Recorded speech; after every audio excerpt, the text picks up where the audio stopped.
Please do not worry, as we will take over the $3 million inheritance and the apartment buildings left by your father. Kathy, my brother's wife, declared confidently. Filled with joy, or so it seemed, she smiled in front of the portrait of my father, who had passed away. She looked like the embodiment of evil. However, she was under a grave misunderstanding. Until that misunderstanding was cleared, I would patiently endure. I couldn't let all that my father left fall into the hands of such a person. My name is Sarah. I am a 45-year-old unmarried woman. Hey Sarah, could you do a final check on the blueprint that's due tomorrow? Sure, Dad.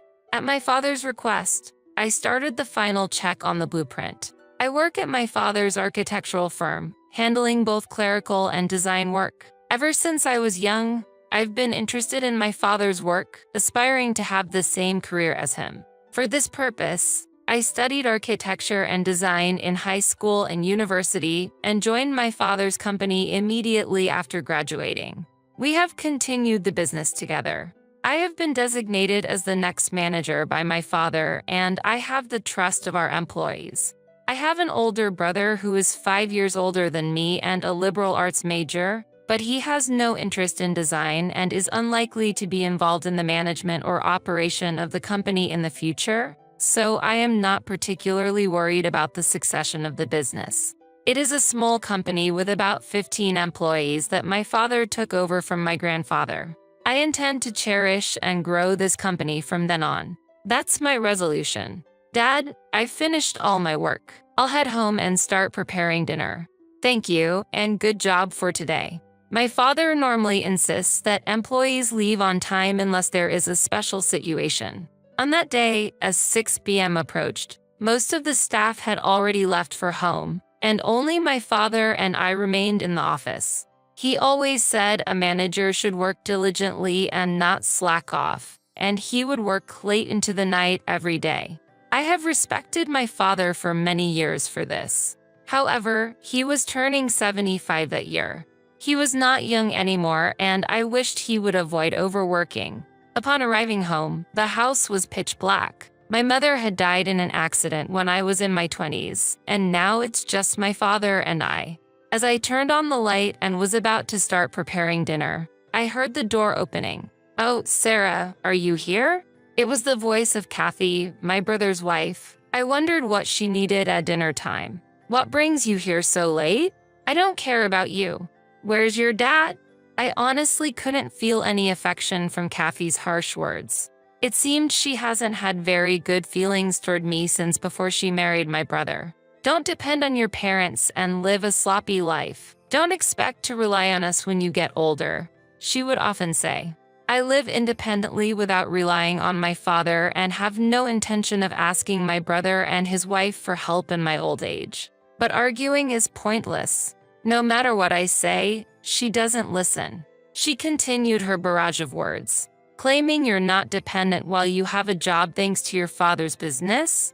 You can't predict the future as you age. You should save up for retirement early. She would always criticize me at every opportunity. After speaking with her, I realized that talking to someone who harbors ill feelings toward me is meaningless. Since then, I've tried to avoid her as much as possible. My brother got married in his 40s, so they don't have children. Yet, she had the audacity to tell me, being unable to have even one child, "You're a burden to society." That statement applies to her as well, but I never said it out loud. That's because my brother told me Kathy once had an illness and can't have children because of that. So, please avoid that topic. I know there's a difference between a person who can't have children even though he or she wants it and a person who can wish for it but decided not to. But still, I couldn't comprehend what made my brother decide to marry her. Around that time, question marks seemed to be floating above my head all the time. Oh, how I detested them. So, when will your dad be returning home? Dad will likely be home late tonight. He said he would stop by the apartment first. That apartment, huh? Kathy said with a sly smile. That apartment was originally passed down from my grandfather to my father. While we no longer owned it, Dad still cherished it as a property I received from my dad and regularly checked on it. He even actively did the cleaning and weeding that the property management company usually handled, apparently to the residents' delight. Hearing that Dad wouldn't be back soon, Kathy quickly gathered her things and began to prepare to leave. What could her true purpose be? Make sure you tell your dad that I came to check on him. Don't forget. After giving me these instructions, Kathy looked around the house, then left. Dad, Kathy came over. I wonder what she wanted. I don't know. She came over when I was alone before, but she just sat there and didn't really do anything. Honestly, I'm glad I wasn't home, my father said with a wry smile. Neither Dad nor I could grasp her true intentions. Well, she is a bit odd, so maybe her motives are incomprehensible to us normal folks. But I don't mind it much. Sarah, dinner was delicious today as well. I'm always grateful, Father said with more gratitude than usual. What's with you all of a sudden? It feels weird. I joked, and my father laughed shyly. You've become so reliable, Sarah. Maybe it's about time for me to retire. What are you talking about? I still have so much to learn from you, Dad. Is that so? Well, I guess I'll take a bath and head to bed. Good night. Good night. A week later, he suddenly collapsed at work. At the time, I was in a meeting at a client's office and received an urgent call from a colleague. Sarah, the boss.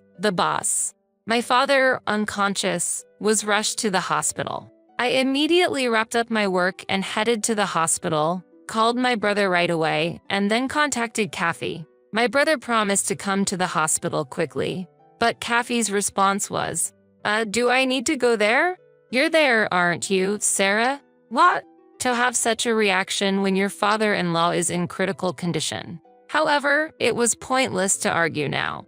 I tried to remain calm and persuade her. Actually, Dad's condition is quite critical.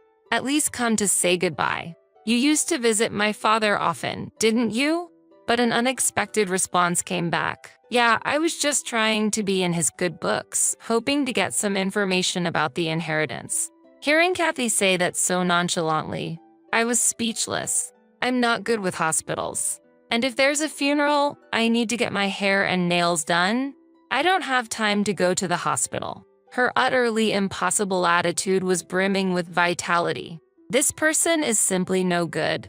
Understood, then never mind. I couldn't contain my anger and raised my voice. I hoped this outrage would make her reflect, even if just a little. But the response that came back was this. Contact me after he passes away. I'm busy too. Her dismissive tone increased my anger toward her. She was more than just an unpleasant person. Being legally recognized as family, as sisters with such a person was unbearable. 2 hours after that call, my father passed away quietly. He was 75 years old. We immediately began arranging the wake and the funeral. There wasn't even time for the family to mourn due to the rush of various preparations. Despite this, my brother, who should be fulfilling his duty as the chief mourner, seemed emotionally detached. Sarah, did Dad have any special illness? His passing seemed so sudden. What exactly does the chief mourner do? Do you know? Wait, I have to give a speech. That's such a hassle. At 50 years old, my brother was failing to fulfill his role as the chief mourner. I was angered by his nonchalant remarks, but I was even more astonished by Kathy's attitude. Why should I, as the wife of the eldest son, have to step forward? I hate troublesome things. You do it. With that, she immediately disappeared to the back. I was also scrambling with greeting the attendees, detailed meetings with the funeral home, and interactions with the company. In the midst of all this business, her indifference was unbearable. I could understand feeling inconvenienced since he wasn't her own parent, but such an attitude was inexcusable. My anger turned to sadness. Well, Kathy has her own difficulties, too. Sarah, please handle her part as well. My brother was always taking Kathy's side. Does he even know the rude things his wife has said? Those words nearly escaped my lips. But I felt it was futile to inform my ineffectual brother of the reality.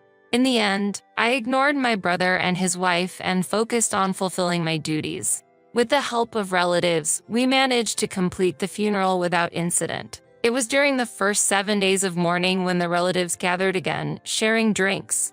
He passed away without suffering, so he must be content now. The one who spoke to me was my father's younger sister, my aunt, who was 15 years his junior, still young at 60. To me, my aunt was like a sister whom I could talk to about anything, despite our age difference. As my aunt and I were reminiscing, Kathy suddenly stood in front of us, exuding the aura of a villain from a drama. If this were a drama, even someone who just tuned in would immediately know she's the antagonist. Shall we get started? What are you starting? I tilted my head, not grasping her intention. It's about inheritance. My husband is the eldest son, so the $3 million inheritance and that apartment are rightfully ours. I checked the bank book the other day. My aunt and I were surprised by this abrupt talk of inheritance, exchanging glances. How did she check the bank book, which was securely locked away in the depth of a safe? We were at a loss for words. Kathy, presuming to control the situation, confidently continued. You have the company and this house, don't you? What more could you want? Well, that's... Before I could explain, she unilaterally pushed on with her agenda. Next to her, my brother, as if uninterested, simply kept drinking silently. Maybe I'll raise the apartment rent a bit. If the rental income increases, our life will be easier. Or maybe we could rebuild it. Your dad really left us a valuable inheritance. Her loud voice echoed, and the relatives fell into a hushed silence. But then someone couldn't suppress a laugh. One uncontrollable laugh spread to others, who began to look down, covering their faces with handkerchiefs. Then my aunt whispered to me, "Is she joking? If you have something to say, speak up." Kathy glared at my aunt with her arms crossed, looking imperious. My aunt and I could only offer a wry smile. Taking a deep breath, I began to explain the situation. Kathy, there is no inheritance left for my brother to receive." "What do you mean?" "There's no way there is nothing. Are you trying to trick me?" Kathy's face, once triumphant, now filled with anger. "The circumstances are different. The apartment belongs to my aunt, and I have taken over the company. The inheritance from Dad has already been passed on completely. So there is nothing left for my brother to inherit now." "What? That's news to me. I haven't been informed of anything at all. Since this was decided before my brother married Kathy, it's understandable that she didn't know. Here's the situation. It was only natural for my father to want to pass the company to me after years of working with him. I had initially resisted, feeling it to be a heavy responsibility, but it was very important to him. He had a strong desire to pass his business on to his own flesh and blood. When I decided to take over the management, we went through the proper legal procedures for inheritance with a lawyer. As for the apartment, it's Dad's lifetime gift to my aunt and uncle, a decision made when Grandpa passed away. Everything about the company has been settled, and my brother agreed when it was decided that I would take over. Lastly, the ownership of this family home has also been transferred to my name. So, there is really nothing left for my brother to inherit now. As I carefully explained the details, my brother seemed to recall something and began to speak. Now I remember. Dad gave me a substantial amount of money as a lifetime gift or something. Was that what it was? I got a lot of money all at once and just spent it without much thought. Ahaha. Indeed, my brother used to spend quite lavishly when he was single. He would travel overseas more than 3 times a year, his taste in brands significantly upgraded, and it seemed he would change cars several times a year. So the apartment is in Andy's name. I always thought I would inherit it. My brother must have conveyed such information to Kathy without verifying it. Unaware of the true circumstances of the money he received amounting to nearly $1 million, he had spent almost all of it without a second thought. This was easy to imagine. So what about the bank book with the $3 million in it? That's an old bank book from the company that's no longer in use. But why do you ask? It should have been stored in the safe. That old safe. Perhaps it had been opened with a thin tool of some sort. If so, that would be quite a feat. My aunt frowned and stared at Kathy. At that moment, my brother murmured quietly, "Did Dad hate me?" "What?" I let out an exasperated voice at his unexpected remark. "Because it's just Sarah who gets the special treatment. I've already spent all my money and I have none left. You'll have the house and the company." To such a childish remark, my aunt stood up. "You're an adult now. Why would you say such things? Do you know how hard Sarah worked to take over the company?" "Auntie." My aunt understood the struggles and efforts I had gone through, knowing that my decision to take over the company was not made lightly. She spoke in my defense for that reason. "The financial hardship you're facing is the result of your own actions. It's only natural that your money would run out if you lived so lavishly."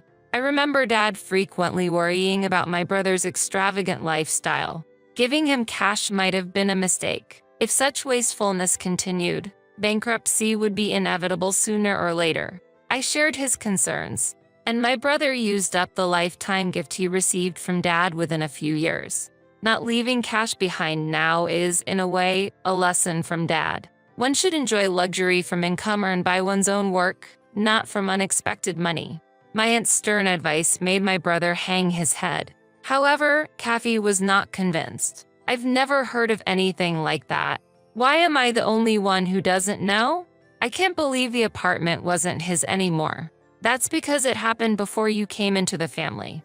I'm the wife of the eldest son, and I wasn't informed at all. Dad didn't teach me anything." This is strange. Watching Kathy's outburst, it was clear that my father had not discussed the inheritance with her, but I could somewhat understand his intentions. Maybe he had always seen through Kathy's greedy nature, her significant attachment to money. "There's nothing strange about this. It's Dad's will." At my calm response, Kathy's eyes widened and she raised her voice. "I won't accept this. I'll sue you.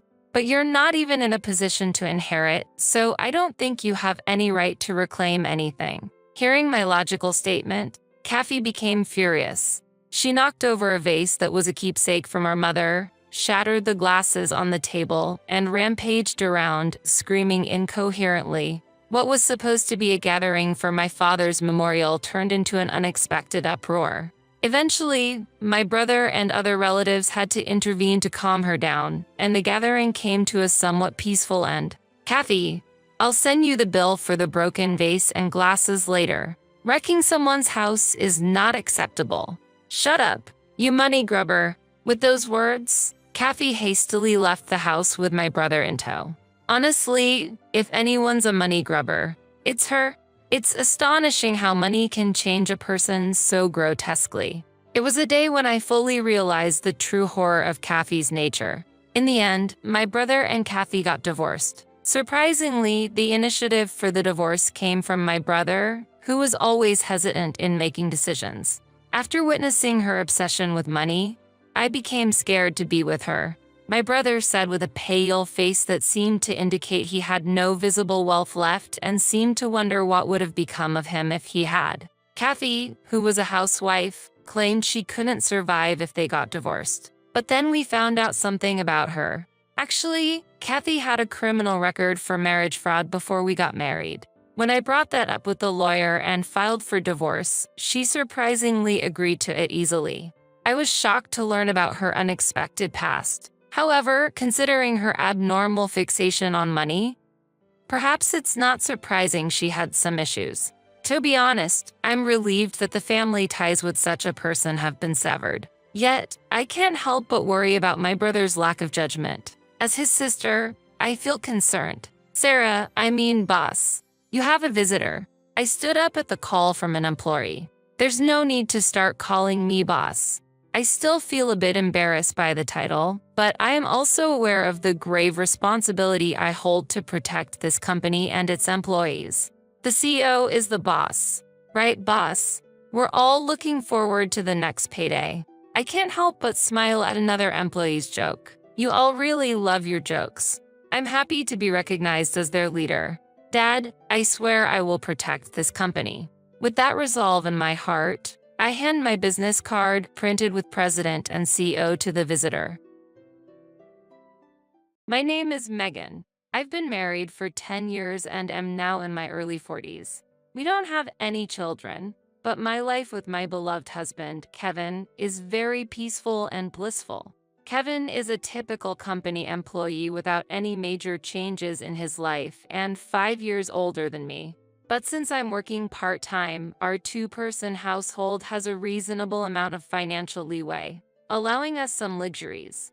Our married life has been smooth without any major ups and downs. However, a minor incident started causing ripples in our tranquil daily life. This incident involved the news of my beloved father's death and inheriting his apartment. When we got married, my father started living alone in a new, modern two-bedroom apartment he had purchased. On the other hand, Kevin and I lived in my childhood home, a four-bedroom apartment filled with memories. This childhood home was transferred to me from my father when I got married. Before that, my father, mother, and I used to live there. When I got married, my father gave it to me with his blessings for our happiness. He suggested, "Why not start your new life in this home?" I was elated by his offer.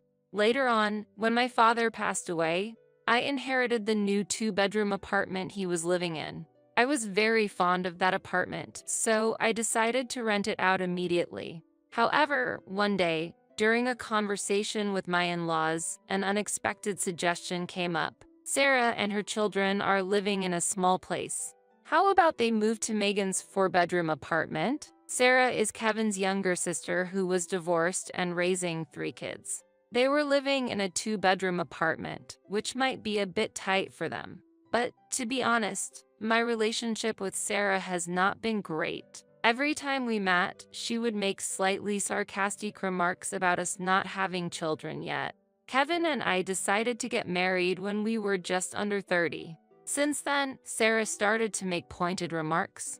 After crossing 30, her comments became even more hurtful. Remarks like, "You're already past 30 and you still have no kids?" Or "Aren't you seen as less of a woman without children?" were thrown in jest. But what shocked me the most was an incident after my beloved father passed away. Sarah said, "It's a pity you couldn't show your father the face of his grandchild." It was a moment that left me cold. Sarah is actually 3 years older than me. Instead of a younger sister-in-law, she's more like an older one. We've always tried to treat her as family and interacted with her amicably. But after such remarks, I naturally built a wall in my heart against her. I'm an only child, and my only family was my father. Amidst the grief of losing him, Sarah's words were truly shocking. Time had passed since my father's death, and I hadn't seen Sarah for a while. But out of the blue, my mother-in-law made a surprising proposal. Sarah says she'll pay $500 in rent each month.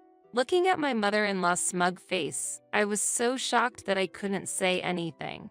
The apartment we lived in was a bit old, but we had taken good care of it, so it was still in a usable condition. There was a big shopping mall nearby, and we could easily take trains and buses. So, if we were to rent out this apartment, I thought it wouldn't go for less than $2,000 a month. But $500? I was truly surprised. Do they even understand the going rate for this area? It's unthinkable for this spacious four-bedroom apartment's monthly rent to be just $500. Maybe they had assumed that I had agreed because I didn't say anything? My mother-in-law seemed very enthusiastic about the idea. "You guys already have another apartment, right? You can just live there. Even if you don't renew the lease, later on, Sarah and the others will move there, so it's fine." How long is the contract term? Kevin was also very excited, saying, "That's really a great idea. The place where your father lived is new and lovely, and it's perfect for just the two of us." At this rate, I felt like the conversation was progressing without considering our opinions, and I started to panic. I couldn't help but blurt out, "Isn't there an option for all of us to live together in this apartment?" My in-laws' house was big and they were the only ones living there. Rooms for Kevin and Sarah are also available, so I thought it would be no problem if they moved in. After all, they've said they want to live in a bigger place. Normally, before making such moves, you would consult with your family, I think. However, moving to the in-laws would mean the kids changing schools, and they seem concerned about the hassle and cost of buying new school uniforms and gym clothes. I was hesitant to clearly express my reluctance to rent to Sarah in front of my mother-in-law, but I told her, "This place is my hometown. I can't just leave easily." I left their house that day, but my mother-in-law said, "You don't have to decide right away," which made me feel she hasn't given up. When I returned home, I asked Kevin, "This apartment is precious to us? Why are you deciding so easily to leave?" He looked surprised and responded, "Well, it's not a single-family home." I was a bit shocked by his reply. Perhaps because he grew up in a single-family home, an apartment doesn't feel like a real home to him. But I wish he could at least apologize for not understanding my feelings. Upset, I raised my voice. "It's my home, my apartment. Why are you deciding things without consulting me?" Kevin looked upset. "We've been married for 10 years. Why do you say my apartment? It's our apartment." His voice contained a hint of anger.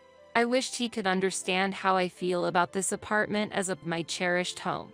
If he had hesitated to rent the apartment to his sister, I might not have felt hurt by his words "our place." But at that moment, I felt hurt. We tried to calmly discuss it many times after that, but it wasn't easy. Kevin seemed not to understand my feelings at all, and I got words like money-minded, stubborn, and selfish thrown at me. As time passed and the seasons changed, the wall between us remained unchanged. During that time, I kept receiving messages from my mother-in-law asking if the discussions about living together were progressing. The pressure from my mother-in-law and Kevin, who wouldn't understand my perspective, slowly wore me down. I felt I was reaching my breaking point. One day, I was shocked to receive an email from Sarah. It says, "Why are you two, without kids, hesitating to move out of such a small space? You don't need that big of a place. Just leave." I hadn't heard from Sarah since our discussions about the apartment, and yet here she was, out of the blue, telling me to leave. I never imagined I'd receive such a direct email. Reading that message, I reflected on how much I had endured and felt deep self-loathing. The idea of divorce crossed my mind several times. I tried to calm myself each time, but I felt like I was at my limit. I decided to go to the local government office to initiate divorce proceedings. I also decided to reach out to a specific place for the next steps. A few days later, with a renewed mindset, I visited the court. Upon checking, it turned out that both the apartment I lived in and the one I was renting out were all under my name. It was my apartment. Confirming this fact, I decided to confront my relationship with my husband and thought about what I should do next. I wanted to thoroughly discuss everything with him. I've told you many times, this is my house. I just can't stand the idea of renting this apartment to Sarah. I don't want to rent my home to someone who belittles and looks down on me. Please persuade your mother and Sarah, I said. Kevin's face darkened, looking like he was thinking this topic again. I had told Kevin about all the harassment I received from Sarah and how much I disliked her. I wanted him to understand my feelings, but the outcome was different. Kevin sided with Sarah, saying, "Sarah is right." In hindsight, I could have gotten a divorce at that point, saving myself from this anguish. But I couldn't end a relationship that had lasted for 10 years so easily. If Kevin rejected my proposal, I was prepared to divorce. Deep down, I felt that way. Maybe you're just being overly sensitive about Sarah? Perhaps you feel she's being condescending, but maybe you're exaggerating things. I really don't understand why you feel this way, Kevin said, making light of my feelings without knowing the whole story. His words stung. Was I the only one feeling like this? If that's the case, will you sign this? I presented him with the divorce papers. A look of shock appeared in Kevin's eyes, but he immediately said, "Do you really feel that way? You want to end our relationship over such a trivial matter? I'm serious. I care about Sarah too, and I always wanted to be with you. But recently, our relationship feels different. I don't feel the love anymore, so I'm leaving," I said while looking into his eyes. My heart ached at Kevin's attitude. His casual smile hinted that he didn't grasp the gravity of my feelings, and I felt a tear threatening to spill. I wished he would leave sooner rather than later. Maybe Sarah and your mother don't necessarily want to get along with you. Have you ever considered that because you always think about yourself? That's why our relationship is like this, Kevin said in a slightly softer tone. This is how we always were, misunderstanding each other even while trying to care for one another. Look, I think it might be impossible to fix our relationship, no matter how much we talk. I feel there's still a distance between our hearts. I can't even imagine a future with you anymore. If you won't respond to my feelings, then we'll have to take legal action, I explained slowly. Kevin, with a mix of surprise and sadness on his face, quivered. Do you really feel that way? Afterwards, he left the house without a word. He probably didn't want to talk anymore and just wanted to escape the situation. He hadn't signed the divorce papers, and he left his belongings behind. A few days later, Kevin returned. His eyes looked sad and somewhat wary. What should we do from here? He gently asked. He might think I'd forgive him if he humbled himself, but everything is already settled. There's nothing left to discuss. If you agree to the divorce, sign these documents. If you can't, then we'll have to seek legal action. And also, I'm letting go of this house, I said. Actually, I had been considering selling the house for some time. The day I went to get the documents, I had consulted with Mr. Thomas, an old friend of my father's. I've known him since I was a child. He was by my father's side until his last day. Mr. Thomas, who attended my father's funeral, gave me his business card and asked to be contacted if any problems arose. The card listed his law firm's details.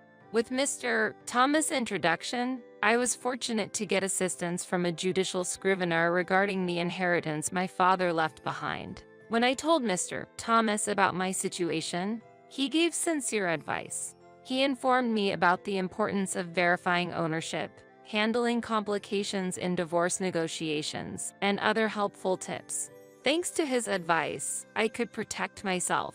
After Kevin temporarily left the house, I decided to sell the apartment. I quickly reached out to real estate agents and informed them of my intentions to sell. I also informed Mr. Thomas about the deteriorating relationship with Kevin, his refusal to sign the divorce papers, and sought his support for the divorce procedures. When Kevin found out about the sale of the apartment, he reacted with both shock and anger. You always said this was our family home. Are you really planning to let go of such an important place? And after being so concerned about Sarah, you're truly selfish. But his words no longer unsettled me. Do you have anything else to say? I asked, looking him straight in the eyes, and took a deep breath. He was momentarily taken aback, but quickly began to assert his views. Why would you decide such an important matter on your own? The apartment might be in your name, but after a divorce, there should be a division of property. This apartment is the property of both of us who live here, right? Kevin became emotional and pleaded with desperation. In response, I gave him a slight smile and replied, Actually, this apartment has been under my name even before we got married. I've already checked with my lawyer, and any property acquired before marriage is not subject to property division. Selling the apartment, of course, had its resistance, but I didn't want to leave behind more painful memories in this place. With the information about property division from Mr. Thomas, I decisively chose to sell. Kevin, upon learning the truth, suddenly changed his attitude. I'm sorry. This place is special to you, but it hasn't been sold yet, right? Please reconsider. Why don't we give it another shot together? I'll explain things to Sarah and Mom. Please, just stop the divorce and the apartment sale. In his words, I questioned myself why I had stayed with him for 10 long years. I'm dumbfounded that I chose someone like him. Don't put on a nice face now. When we were together, you never once took my side, did you? Thinking of starting over with you now is unfathomable. So please, leave. We both need a fresh start. He wasn't easily convinced, creating a vast rift between us. But after navigating through various procedures, I finally managed to end our relationship. It's the beginning of a new life. The idea of being alone was initially daunting, but I realized it isn't as scary as it seemed. Now, I live in a new 2-bedroom apartment, living life on my terms. As my sister-in-law stepped into the house, she exclaimed, "This is much nicer than I imagined. If you remodel it, it might even look like a new house." The moment I revealed that this place was inherited from my parents, her attitude visibly became colder. Does that mean it's in your name? Do you not have any plans to change it to your husband's name now that you're married? She asked. Having it in my husband's name would be convenient for her. Ever since then, my sister-in-law began to frequently harass me and my sister's family. I am 35 years old, and I hold a manager position at my company. I am married, but I have no children. That day was a rare holiday for me, and I was doing a major cleaning of the house with my sister, her husband, and their son and daughter. My sister's family and mine lived together in my parents' house. After our parents passed away, I was the one who inherited the house. I had to take over the monthly mortgage payments, but I am attached to the house and have always wanted to live here. The mortgage will be paid off soon. My sister moved out for college and lived elsewhere after her marriage. Half a year ago, we had to temporarily move into this house because our previous residence needed some major renovations. This house is spacious but has gradually aged over the years. This place might need some repairs soon, my sister muttered while cleaning. At that moment, a loud voice came from the entrance. Sister, are you there? Please open up. Looking outside, I saw my sister-in-law with a lot of luggage. What happened? What's with the luggage? I asked, to which she replied loudly from outside the door, just hurry up and let me in. When my sister opened the front door, my sister-in-law immediately walked into the living room and sat down on the sofa. When asked why, she bluntly replied, because I'm getting a divorce. Her husband works for a major corporation and earns a considerable income, so there had to have been something serious for her to decide on divorce. As I pondered the connection between her coming to our house and her divorce, she said, anyway, that's why I'll be living here from now on. The truth is, she had always had her eyes on this house. Changing the name on the deed isn't too difficult, but handing it over to my sister-in-law like that would equate to me abandoning the house.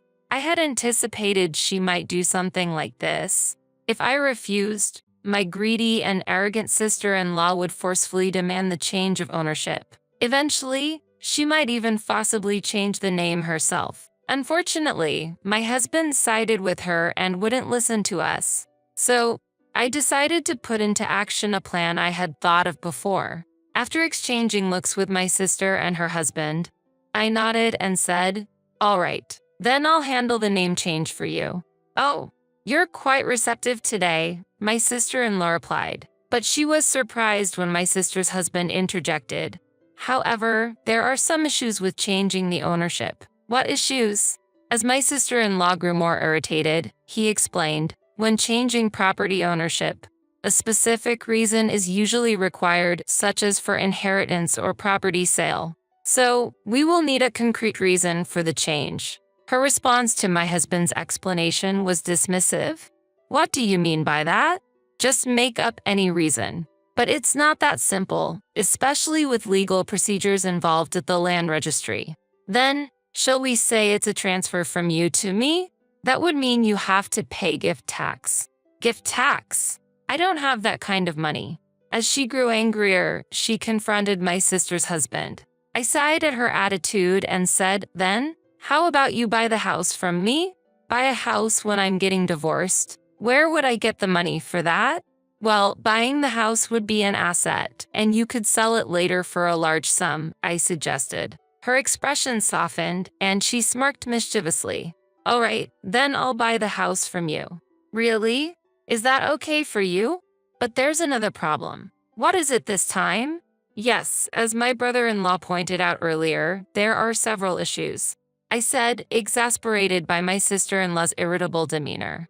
My brother-in-law began to explain the second problem. When purchasing the house from me as a family transaction, if the price deviates significantly from the market value, the difference could be considered a gift, potentially incurring gift tax. Upon hearing this, my sister-in-law sighed, taxes again. Seeing her reaction, I suggested, then, we have no choice but to ask a real estate agent to mediate. Mediation? That means we have to pay a brokerage fee, right? Yes, but it aligns the price with the market rate and saves us from the hassle of paperwork. I replied, Well, that might be the quickest solution. Then, let's go with that, please. My sister-in-law said, leaving everything to us. However, this was the best choice for us. We contacted a real estate company where my brother-in-law works and a judicial scrivener to proceed with the sale of the house and the change of ownership. While I was searching for a new place to move to, my husband came home. I told my husband about my sister-in-law's intention to live here, and as expected, he was overjoyed. Are you sure that's okay? You always said you didn't get along with my sister. It doesn't matter. I've decided to leave here along with my sister's family. What? I'm asking for a divorce. I've reached my limit with things, including my arrogant sister-in-law and you. What are you saying? I began to explain my reasons for leaving. Shortly after marrying my husband, his sister, whom I had met once at our wedding, suddenly paid us a visit at our home. As soon as she came in, she happily exclaimed, "This house is nicer than I expected. Renovating it might make it like new." As I nodded, I mentioned, "I inherited this place from my parents," to which she suddenly took on a look of displeasure. "That means it's in your name, right? Don't you plan to change it to your husband's name after marriage?" She abruptly asked, leaving me puzzled. Looking back, she might have been plotting something from that moment on. Having the house in my husband's name would have been more convenient for her. But back then, I didn't realize and let the conversation slide, which seemed to anger her. Since then, she developed hostility towards me and my sister's family. During the New Year holidays, when we visited our in-laws, my sister and I were sent shopping by my sister-in-law and forced to pay for everything we were asked to buy. After that experience, we never set foot in our in-laws' house again. However, she continued to show up unannounced at our house, demanding to stay, often barging in. Even after living with my sister's family for half a year, her behavior didn't change. Worse, she started to expect the same treatment from my sister's family without reservation. When I told her, as a married woman, "You should rely on your husband," she snapped back, "That's none of your business. Don't interfere in other people's family affairs." When I asked my husband to do something about his sister, he became upset and said incomprehensibly, "She's been through a lot since getting married. It's probably wife and mother-in-law issues. Try to understand." This was the trigger for me to consider divorce. In addition, one day when I asked my husband about his destination when going out and got no answer, I began to suspect him of infidelity. After discussing it with my sister's family, we decided to distance ourselves from my sister-in-law and husband and to get revenge. For the first step, I hired a detective to investigate my husband's suspected affair. I then began searching for information on the internet to solve the sister-in-law problem. And finally, I found an effective and convincing method. Meanwhile, the results of the investigation into my husband's infidelity arrived, showing clear evidence of his misconduct. If my sister-in-law made the next move, we would be ready to proceed with our plan. Together with my sister's family, I waited eagerly for this decisive opportunity. And today, with my sister-in-law demanding the change in name, which would alter the ownership of my house, the time had come to execute our plan. When my husband returned home, I declared my plans for divorce. "You were cheating, weren't you?" "What? What do you mean?" My husband was completely shocked. However, I continued to cross-examine him calmly and based on my evidence. My sister-in-law had also fallen perfectly into our plan. "Argue or stay silent. It's up to you.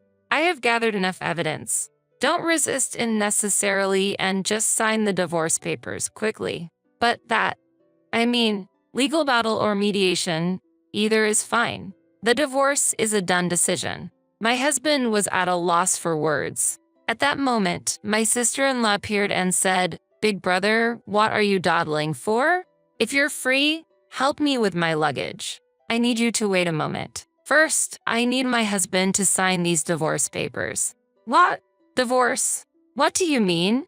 "We've decided to get divorced. If you plan to live here, I don't need to stay." My sister and her husband then followed my lead. "Moreover, we're planning to leave this place too. This house is yours to use as you wish." Hearing my words, my sister-in-law smirked and said, "So it's no longer your house or your sister's house, right?" "Exactly.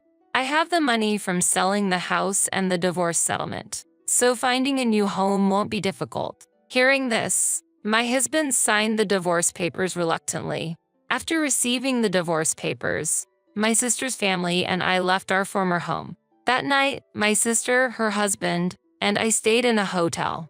The next day, we started the house selling process. First, we created the official sales documents through my brother-in-law's real estate company and a lawyer, and proceeded with the sale of the house to my sister-in-law. Of course, my sister-in-law needed to be involved in the contract, but she just complained. "Oh boy, what's this? I don't get it. Just call me when all the documents are ready. I don't care about the content. I just have to pay, right? Changing the ownership to me is all that matters." Eventually, my sister's husband, the lawyer, and I took care of all the procedures, and my sister-in-law disappeared. We didn't come to an agreement, but that was expected. I didn't think she could endure the tedious process of the contract. In the end, she only participated in the initial stages of confirming the purchase intent and signing the final documents. Afterwards, we completely moved our belongings out of the house so that we could hand it over. At the same time, the divorce was finalized, and my ex-husband had to pay me $25,000 in damages. After that, the payment for the house was transferred in full to my account from my former sister-in-law. She was ignorant about the mortgage and probably in debt now, but that was no longer my concern. A few weeks later, everything was settled. When I visited the house again, now owned by my ex-husband and former sister-in-law, I could hear their heated argument from outside. "It's because of your debt that I'm working nonstop, and I'm being chased down for the damages I owe. I didn't know that the house was that expensive. It's common sense." "Well, I didn't know that, so it can't be helped. Don't make excuses. You should have learned this yourself. Now I have to pay for the house because of you, and I still owe for damages." Hearing the unexpected word damages, I sensed an opportunity. I rang the doorbell and prepared to face my ex-husband. "Oh, it's you. What do you want?" "I'm busy right now." "What do I want?" "I'm here to collect this month's payment." "How? What do you mean this month's payment?" "I've already paid this month's portion, including the house payment." "I've received that, but there's still something you haven't paid for, right?" As my ex-husband looked puzzled at my words, my former sister-in-law appeared from the back, directing her anger at me. "What are you doing? You didn't tell me a word about the price of this house." "What do you mean?" "About this house. I wasn't informed it was so expensive. Didn't you read the documents I sent?" "I wasn't paying attention to that." Indeed, I had sent all the necessary documents to my former sister-in-law, but it was her responsibility to read them. I sold the house at a fair price. My ex-husband seemed to agree as he told her to be quiet to avoid further complications. Then he asked me, "What were you referring to about this month's payment?" "I'm talking about the land leasing fee for the land that this house is on." Both my ex-husband and former sister-in-law looked puzzled. They clearly didn't understand this fact. I had sold only the house, retaining the leasing rights to the land. This meant that while the house belonged to my former sister-in-law, I owned the land that it was built on and was therefore entitled to receive a monthly fee. The land rental fee is usually determined through negotiation, but since my former sister-in-law had overlooked the procedure, I set it at $3,000 per month. Both my ex-husband and former sister-in-law were shocked and outraged upon hearing this amount. Unbelievable. Paying $3,000 every month for the land? Yes, but you signed the contract. Also, you'll be responsible for the property taxes for the house, as stated in the contract. Didn't you read it? This is ridiculous. If that's the case, we'll just sell the house. Unfortunately, that's not an option. As long as I, as the landowner, don't permit the sale, you can't sell the house due to the leaseholder rights. Explaining this left my former sister-in-law in utter disbelief. Really? Is that true? Well, it's up to you. Either pay the $3,000 every month or give up the house. I told her. Given their debts for the damages and the house purchase, it was clear that they couldn't afford this new monthly fee. Ultimately, my former sister-in-law chose to return the house to me. Since this trouble was caused by my ex-husband and former sister-in-law, they bore all the transaction fees. Thus, we managed to reclaim our house.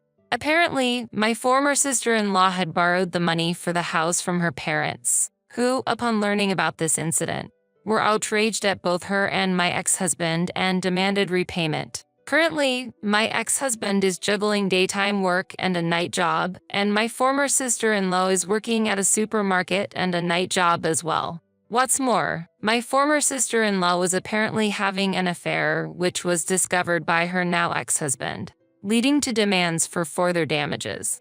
I was the one who told her husband. Since then, my sister's family finished their remodeling and returned to their own home, and I have been enjoying living alone. Oh, the car that I just bought. I'll take care of it. Since the payment contract is in your name, I'm counting on you to keep up with the loan payments. Actually, I've met a woman I'm really attracted to. As he told me this, my husband disappeared like mist before my eyes. All that was left in my hands was my only daughter and a massive debt of $500,000. My name is Beth, and I am 40 years old. I'm a woman who balances housework and my job at a business site in the metropolitan area. I have a small family with my spouse Chris, who is the same age, and my 11-year-old daughter, Rose. Since she was young, Rose has been exceptionally bright. By the time she entered elementary school, she was already proficient in reading and writing English as well as in Spanish, and she knew various encyclopedias by heart. She possesses such an enigmatic talent and would challenge me like a debater on news topics. Her academic performance is outstanding among her classmates, and her thinking speed is fast. She's so intelligent to the extent that I can't believe she's my own child. As a parent, I am simply amazed by her brilliance. On the other hand, Chris was always lazy and fickle, never sticking to any job for a long time, always quitting after a short period. He changed jobs at numerous companies, and just when it seemed like his salary was finally increasing, he would switch jobs again, returning to a starting salary. Our savings never grew, and out of anxiety for the future, I once thought about quitting my job to focus on raising Rose and developing her potential. But if I were to leave my job, our household finances would collapse. Thus, I have reluctantly continued to work full-time all these years. However, recently Chris's job finally stabilized. He surpassed his previous longest tenure of 1 year by a significant margin, now continuing to work at the same place for 3 years, and he has secured a stable income as a full-time employee. Previously, he had been simply lazy. But something changed, and he began to desire to visit various places as a family, to nurture Rose's intellectual curiosity, and to create family memories. We took a leap of courage and upgraded from the small car we used to drive to a spacious wagon worth $60,000.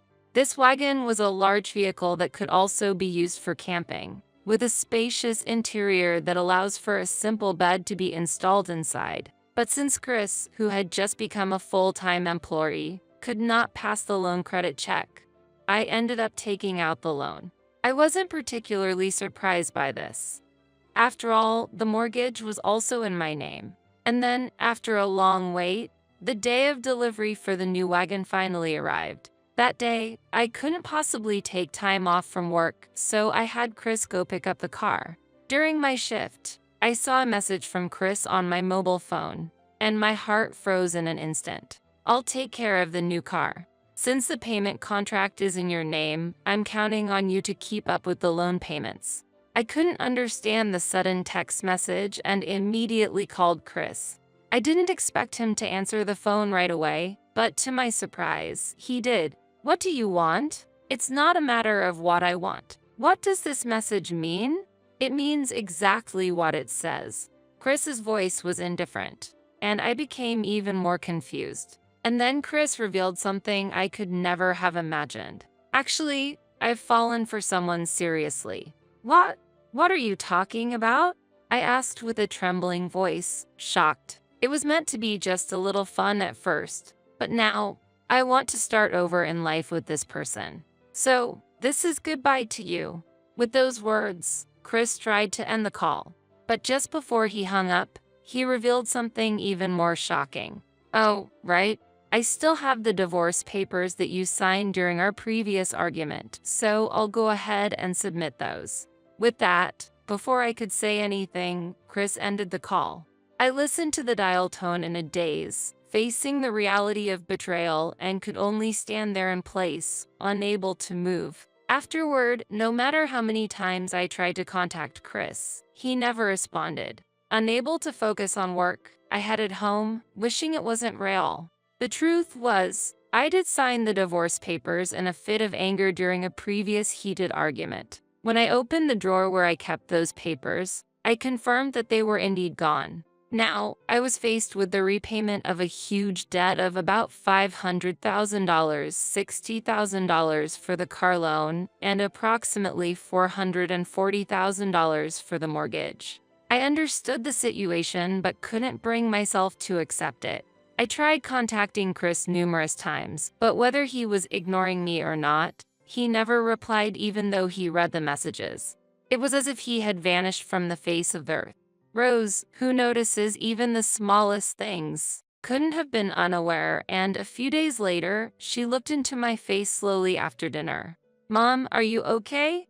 You've been looking a bit unwell lately, haven't you?" I was about to pretend to be fine, but knowing that Rose could see right through me, I decided to be honest. "Yes, I'm a little tired." It seemed like Rose knew I had more to say. "Mom, that habit of rubbing your hands, that's a sign you're lying, isn't it?" Rose pointed out with her sharp observational skills, and I couldn't help but smile. She continued to speak. "Dad hasn't been home since the day before yesterday. Does that have anything to do with it?" Faced with Rose's clear gaze, I hesitated inside. Then, I took a deep breath to tell Rose the whole truth. I thought it was impossible to keep hiding it anyway. So, I told her everything that had happened. After hearing it all, Rose simply replied with a sigh, "I see. I thought Dad might do something like this." "Really? You're not surprised?" I asked. "Yeah, I'm not surprised. I thought a day like this would come," Rose said. Her calm demeanor, as if she understood everything, was contrary to the turmoil I felt. But deep down, I knew the fact that her parents had split must be hurting her. I apologized to Rose in my heart for my helplessness and worked with renewed vigor the next day as if to sweep everything away. However, inherently not very resilient and mentally fragile, I soon began to suffer physically and mentally from the stressful situation and started to fall ill. On the day of a major inventory at work, I found it difficult to stand and finally collapsed to the floor, exhausted. "Is something wrong?" "Sorry, I feel a bit sick. I'll take a little break." After muttering those words, I lost consciousness. I could hear my colleagues speaking, but I was out cold. When I regained consciousness, I was greeted by a white ceiling and numerous tubes entwined around my body. Apparently, I was in a hospital room, and my colleagues had called an ambulance for me. The diagnosis required further detailed tests, and I was forced to be hospitalized. As I cursed my weakness and wet the pillow with my tears, the usually calm Rose rushed into the hospital room. As I turned around wiping my tears, Rose appealed with a tearful voice. "Mom, are you okay? You're not going to die suddenly, right?" Seeing Rose's usually calm demeanor disturbed for once, I reassured her while gently stroking her hair. "Don't think about that. There's no way I would leave you alone." "Really?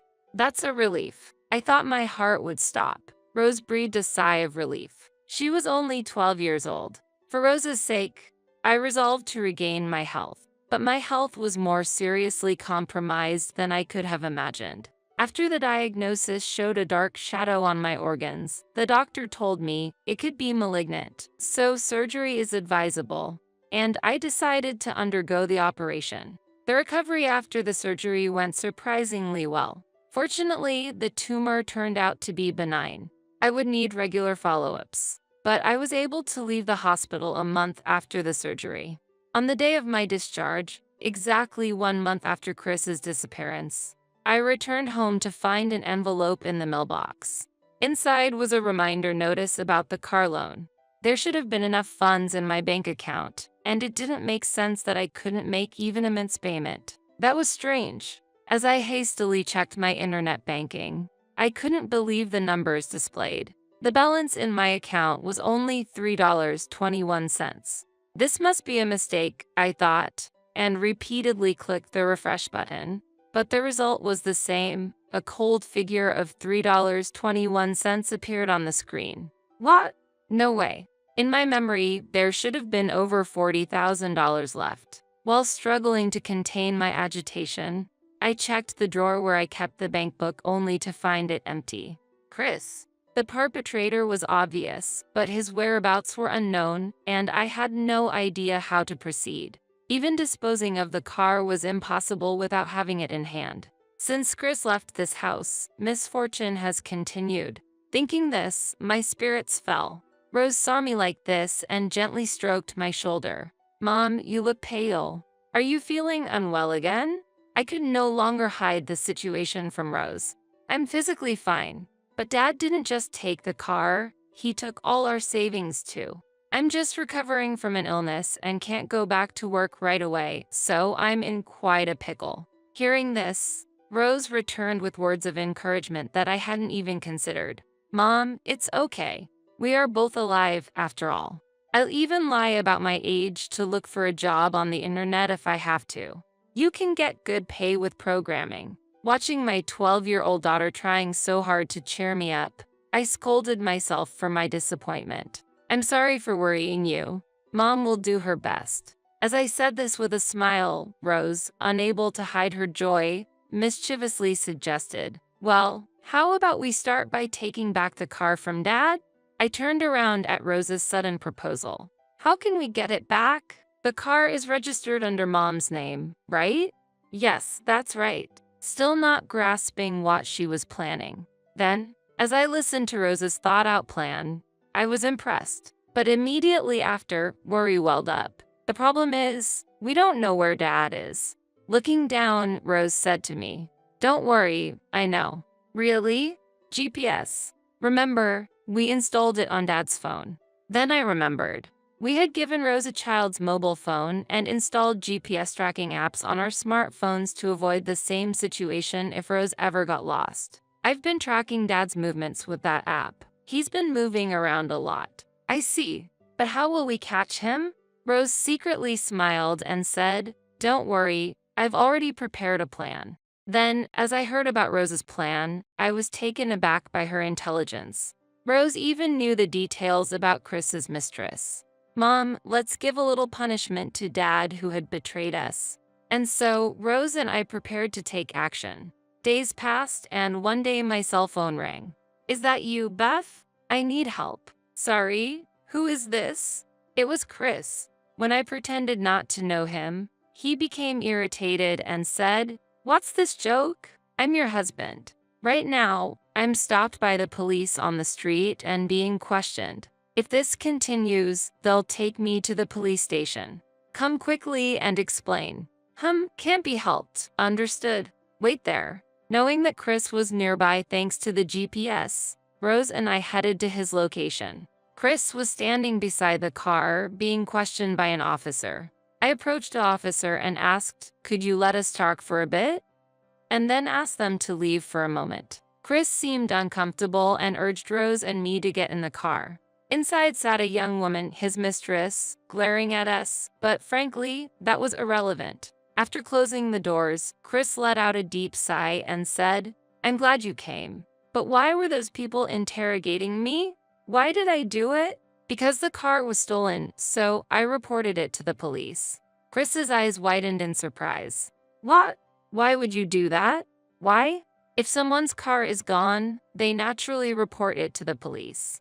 Chris still seemed unable to grasp the situation, continuing to insist that between spouses, crimes aren't an issue, and that property is shared, but we were already legally divorced. Such excuses were unacceptable. You're the one who filed the divorce papers. It's a problem if you use someone else's car without permission. I just borrowed it for a bit. Really? You just borrowed it for a bit? Maybe you should have given it back then. As I reached out my hand, Chris seemed to understand and reluctantly handed over the car keys. Rose, who had been silent until now, spoke up. Dad, why did you leave us and go off with her? He surely never expected to be directly questioned by his child. Chris was dumbfounded and rendered speechless. At that moment, the woman began to respond with a sneer to Rose. Clearly, it's because I'm younger and more attractive than your mom. He's totally into me and doesn't need you guys anymore. So, I didn't ask you. Rose cut her off with a forceful shout. Dad, answer me. I want to hear it from you.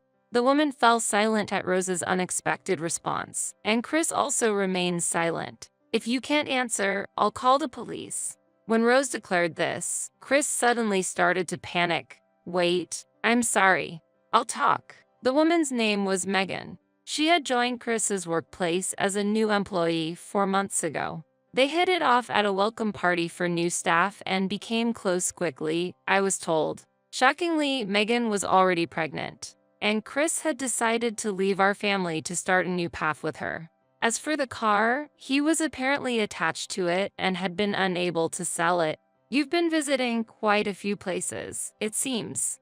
Yes, just a little trip. Wait, how do you know that?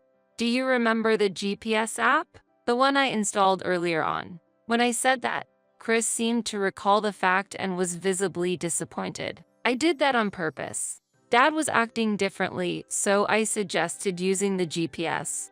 Hearing Rose's words, I, too, was inwardly astonished at her intelligence as I listened by her side. Then, I confronted Chris directly and ordered in a somewhat stern tone. Admit you stole my $40,000 and return everything right here, right now. That money was part of our shared marital assets. He defended. How can you say that? That money was from my savings before I was married. It appeared that Chris had already spent the $40,000 with Megan. Brimmed with anger, I could not conceal my surprise and pressed further. Not only did you use the car, but you also spent my savings. This is not a simple crime that can be overlooked. Or did you borrow that money as well? During this time, Megan was quietly trying to leave. However, as she stepped out of the car, she let out a shriek. Standing before her were her parents, their faces filled with anger. Why are my parents here? Because I asked them to come, Rose said calmly. In fact, while I was in the hospital, it seemed Rose had gone to Chris's workplace, pretending to cry. Dad has left our home. Touched by her act, one of the employees gave her the address of Megan's parents' home. Chris and Megan had been openly affectionate at work, always together like a couple. And the fact that they left the company at the same time had raised suspicions of an inappropriate relationship. Hey, old hag, I showed your photo to your parents, and they agreed to talk. Megan had no room left to be shocked at being called old hag. Then, I asked another question. Megan, your belly is quite noticeable. When's the baby due? At that moment, Megan's complexion changed, and all eyes turned to her. Yes, the baby is due in 3 months. That's quite soon. 1, 2, 3. Huh? The math doesn't add up. Chris looked at us, puzzled. What do you mean? It's strange. How can someone with children not understand? The normal pregnancy term is about 9 months. Even if you met this woman and she got pregnant immediately 4 months ago, why would the baby be born in 7 months? Chris seemed to finally grasp the situation. He began to tremble. Megan, did you deceive me? Megan opened her mouth as if to argue. I never thought I'd be caught here. I thought I could deceive someone as simple as you. That's not a joke. You've ruined everything for me. Chris and Megan started an unsightly argument. As this scene unfolded, we called the police again. Soon, a police car arrived. Please, I don't want to deal with the police, Chris pleaded with a pained voice, but Rose and I only gave him a cold look. After you've paid for your crimes, we'll take our time getting the money back. I know where you work. Compensation, child support, half the mortgage, plus the $40,000 I saved. You'll work hard to pay it all back. As Megan watched Chris being taken away by the police, I declared, "Since you're aware of everything, you'll be considered an accomplice to the theft. If Chris can't repay the money, the burden will fall on you. Be prepared for that." At my words, Megan trembled uncontrollably, looking to her parents for help, but they were in no way going to help her. In this way, we claimed our victory over the odious Chris and Megan. Though they were held accountable for their crimes, due to being first offenders and showing remorse, they were granted bail. However, this was just the beginning of their ordeal of repayment. I managed to extract the full amount they owed me and ensured that Chris would also pay Rose a monthly child support of $600. I arranged a job for Chris at a warehouse subcontracted by my company, so that his income would be directly channeled into repaying me. Although I was also damaged by these events, my health has gradually improved, and now I am back to attending my workplace energetically. Rose and I work together every day. She helps earnestly with the household chores. Just like her name suggests, as her mother, I truly wish for Rose to have a beautiful and blossoming future.